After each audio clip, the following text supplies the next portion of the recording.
conclusions. I'm just starting to think as I'm hearing you talk, like how many of us, and I am looking at myself in the mirror, present tense, much like I talked to you about Willard, we are like missing level 3, 4, 5, even in how we read the scriptures, which could be transformative, peacemaking, redemptive, restorative to every area of our lives. And we are just at level 1.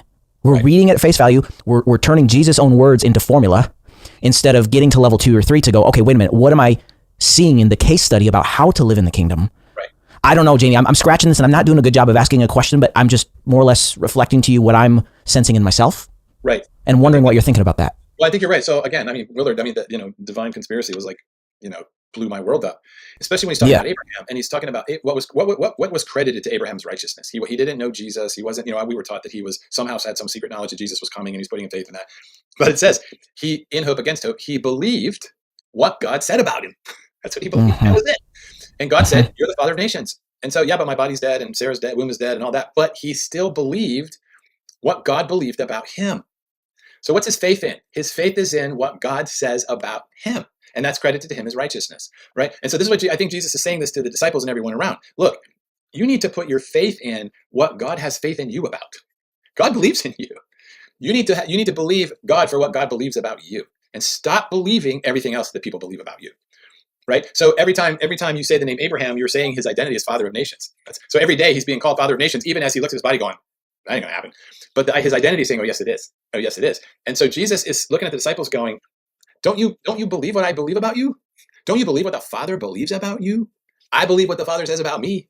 I only do what he says. I hear his voice. Don't you believe what he says about you? Which is identity, right? So then the important thing, so when Peter said, when Jesus says to Peter, who do you say? You're the anointed one. He says, oh, you heard that from the Father.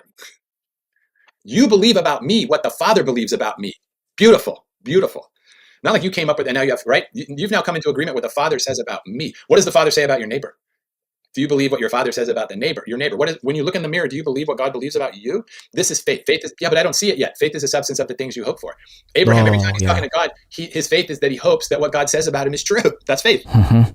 So then you ultimately come down to, well, then I need to know what God says about me. Right. Exactly. So now you're at hearing God. And then you have the model of Jesus. Well, how does God talk to people? How does he talk to prostitutes? How does God talk to the rich people? And then you have the paradigm of Jesus talking to them all the same. He talks to them all the same, uniquely about who they are, regardless of what their sin was, what their wealth is, what their celebrity level is. He talks to them all the same. And when he's walking them out of what they believe about themselves based on what people said about them, into what to believe what God says about them. And as soon as they grasp hold of what God believes about them, they know what to do. It's the domino effect of the kingdom in a way. Right. Yeah. You've given us a model in the last decade. You